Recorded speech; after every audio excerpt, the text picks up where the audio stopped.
Pemirsa, data terbaru menunjukkan bahwa inflasi di Amerika masih belum turun. Tingginya inflasi membuat banyak pihak menunggu langkah Bank Sentral atau The Fed dalam upaya menurunkan inflasi. Berbagai kebijakan seperti penurunan suku bunga menjadi opsi dari The Fed.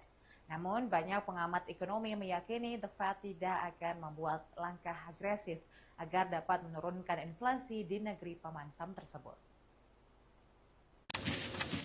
Indikator laju inflasi yang menjadi acuan utama Bank Sentral AS atau Federal Reserve menguat dibandingkan bulan sebelumnya.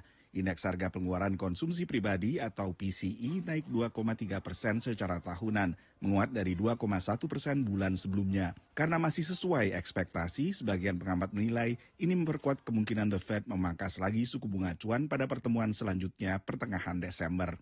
We think there's a fairly high bar for them to skip this upcoming meeting and supply the market with a rate cut.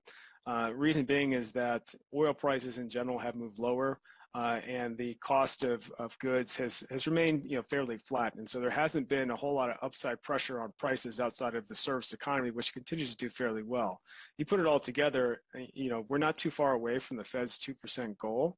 And they would like to see rates move lower to hopefully broaden out economic participation and economic ongoing kind of performance across companies of various sizes in the United States. Tapi pengamat lain tak terlalu yakin, apalagi dengan indikasi bahwa laju inflasi masih sulit diredakan di beragam sektor. When we're looking at the data that's coming in, again, for a data-dependent Fed, this means maybe we just need to slow down a little bit. Maybe we were planning on a 25 basis point cut, but maybe we can skip this at the end of the year in December. And that is really what the market is pricing in. I think pausing is okay.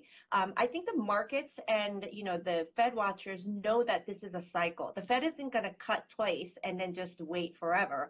This is a pause in the cycle. So I don't think it's going to be misinterpreted as something that is wrong in the economy. The Fed baru-baru ini telah menurunkan suku bunga acuan 2 kali, yaitu sebesar 50 basis poin pada pertemuan September, lalu pada pertemuan selanjutnya bulan November 25 basis poin.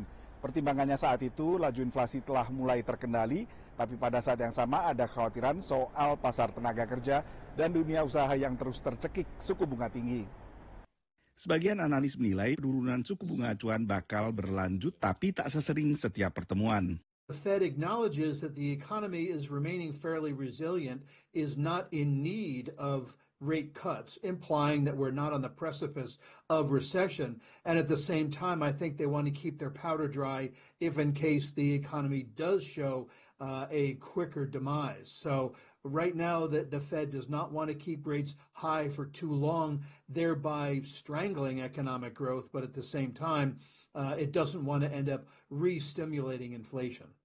PCE sempat memuncak ke kisaran 7% pada pertengahan 2022 yang membuat The Fed melakukan siklus pengetatan. Dari Washington DC, Nova Purwadi dan tim VOA.